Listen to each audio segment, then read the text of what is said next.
Good Tuesday morning, Mount Olive Church family, friends, everybody that joins us for devotions. Glad to have you with us another week.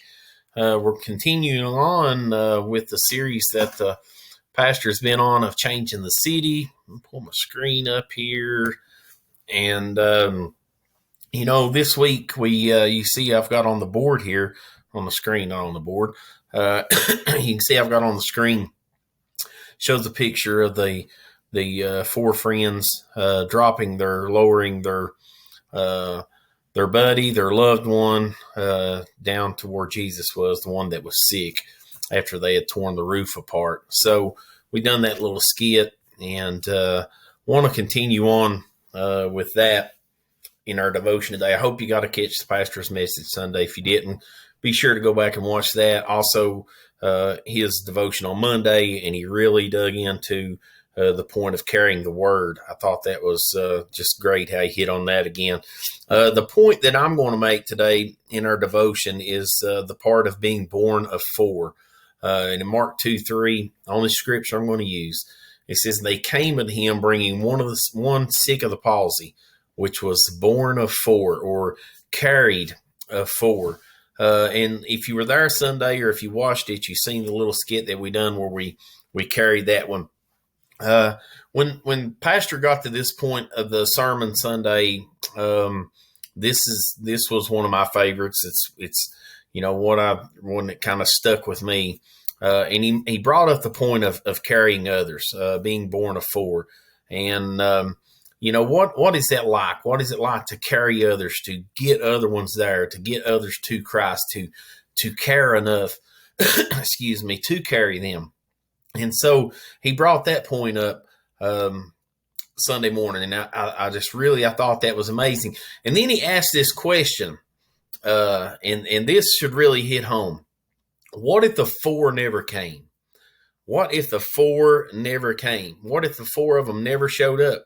And let's look at it this way. Let's go a little further and say, what if only three showed up? What if only two showed up?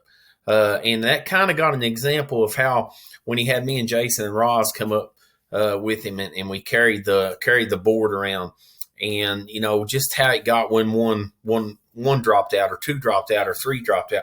Think of how hard it would have been. Would they have been able? How far did they walk? Would they have been able to get their friend there? Would one have been able to do it with two? Probably certainly wouldn't have been able to get him up on the roof, even if they would have got there, right?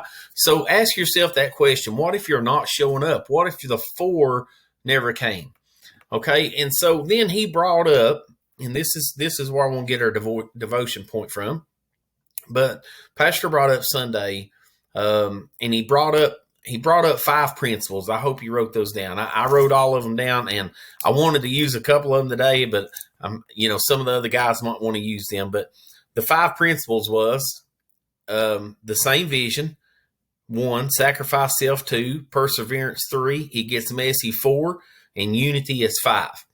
So I'm just going to do 1, but I want to talk about this principle. And, I thought he made a good illustration of saying, hey, this is not only in your church life, but if you were sitting there Sunday morning and you're in leadership, if you're in a leadership role in your workplace or whatever that may be, this is really important. So there's 5 principles to that leadership, and we're going to talk about the 1, and that being the same vision. So what is it to have the same vision? That's to be going in the same direction, the same purpose, to have the same plan, and that equals unity.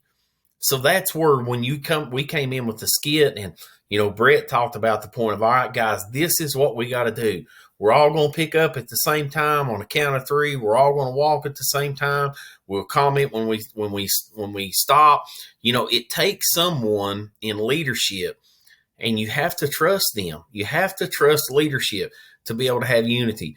One of the things that over the last several years, or last few years anyway, in teaching some advanced first aid in the mining industry and things that I've done there, one of the things, if you've ever been around that, you always notice anytime you have someone that's hurt and or may have a neck injury or a back injury, the one thing that you do, someone is always at the head.